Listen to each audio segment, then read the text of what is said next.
certified most accurate forecast from WMBF First Alert Chief Meteorologist Jamie Arnold. All right, well, buckle up for what is undoubtedly the busiest tropical update here of this hurricane season. We just got the latest advisory in here on Hurricane Gabrielle, and it has been a season of go big or go home.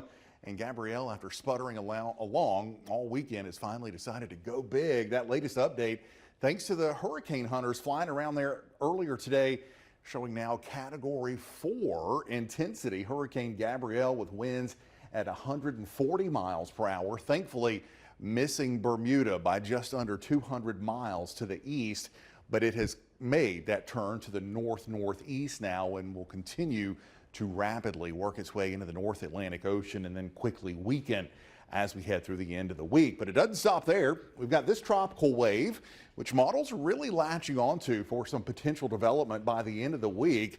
That chance of development over the next 7 days is now up to 80%, but this one looks to be fairly easy as far as where it may go, likely going to follow a path somewhat similar to Gabrielle without posing a threat to the East Coast. Now, the system in front of it is a little bit more complicated. The chance of development is a bit lower, down at 50%, and where it goes down the line is also a bit more uncertain because of the uncertainty as to whether or not it develops. Likely going to continue on some sort of a westward motion here as we head through the end of the week, but does it make the turn? Does it end up in the Bahamas? Does it try to make a run for the Gulf?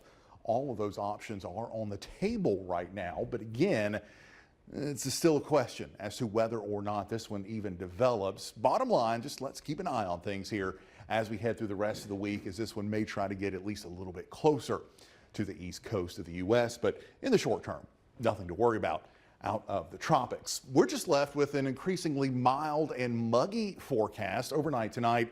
Not as cool as last night, as we barely get below 70 across most of the beaches.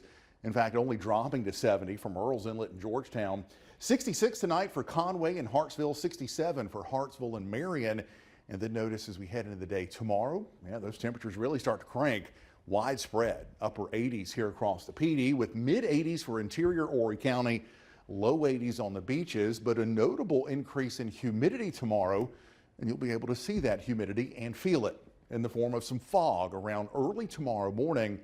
That fog will give way to a mix of sun and clouds as we head into the afternoon, but enough humidity likely sticks around that we may even see a sea breeze shower or isolated thunderstorm as we head into early tomorrow afternoon. Most of us stay dry, but we do have our fingers crossed for some better chances of showers and storms as we head towards Friday, and that would certainly be some good news. I'll have a closer look at that with your 7-day forecast coming up.